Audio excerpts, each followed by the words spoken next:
What's up, y'all? It's Luke, and today I had the thought of habits came on my mind. And what made this come into my mind in the first place was I've eaten a lot today. I have. I've eaten about 3,500 calories so far, and that's a little over 200 over my goal for the day that I set. I track everything.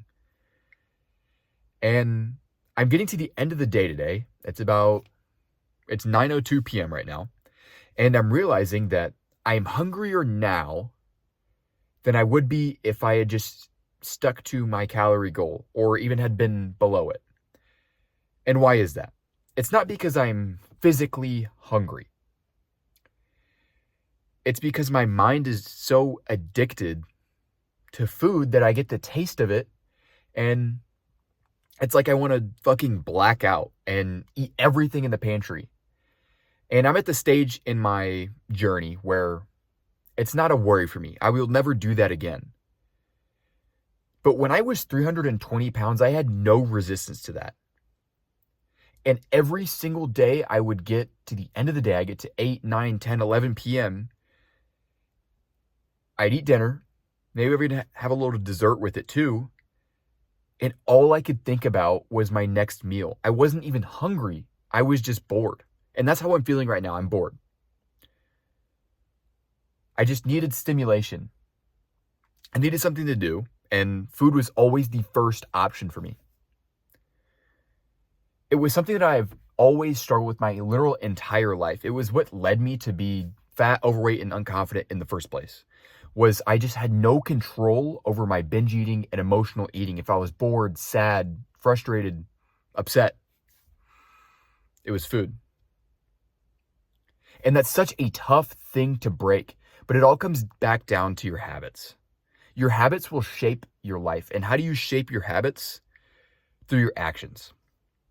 Your actions, every action you take is a vote for the person that you want to be. The more of the same action you take, the closer you get to forming a habit. And your habits make actions autonomous. They make it automatic. So think about this. You're like me right now. It's 9 p.m. You've eaten a full dinner. You even had a little dessert. And now all you can think about is food. All you can think about is your next meal. All you can think about is going into the pantry, pouring up a nice bowl of Cheerios with milk and maybe some Reese's on the side. And that's all you can think about right now. And I have two choices. I can either go in there, binge, black out, eat everything in my pantry. And it'll be fucking awesome. It will. For about 20 minutes or until I get so full that I'm sick and I literally can't eat anymore. That's option one, and that would be great. It'd be 20 minutes of happiness. Or I have option two. Option two is that I just sit here in my car and I tell you guys about the struggles that I'm currently facing to let you know that you're not alone. That this is not, a solitary experience.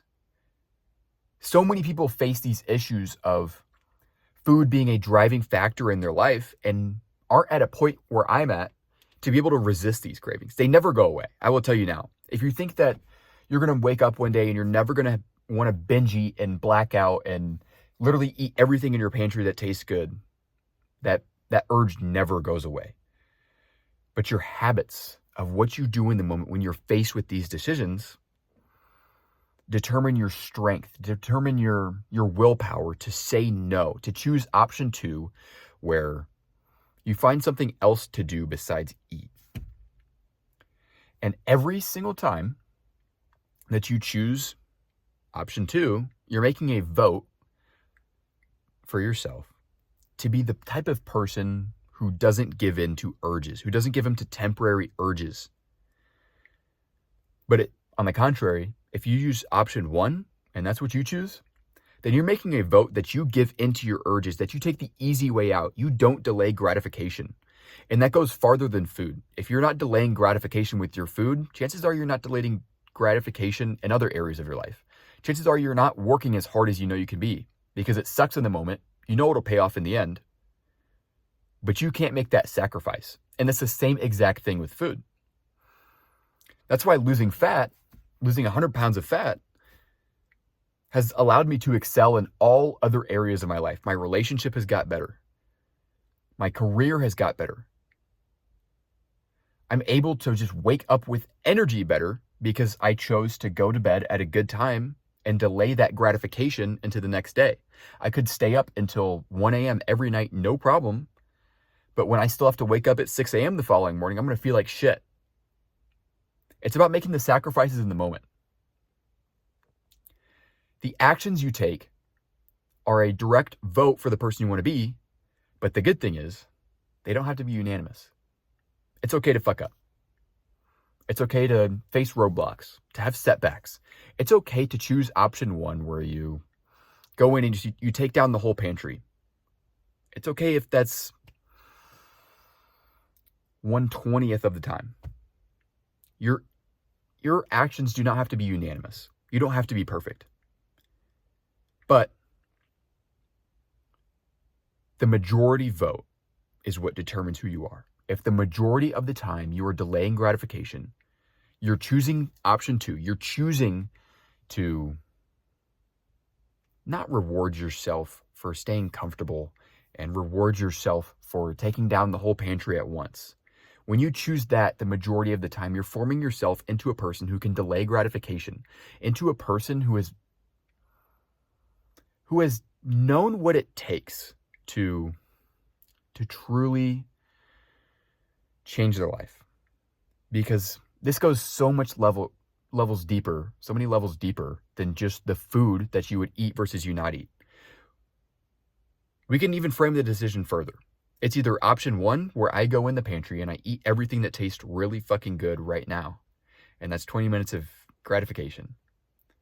But option one is also me giving up on my goals. It's also me giving up on getting to 230 pounds lean. It's me giving up on all the promises I've made to myself. It's not just eating food.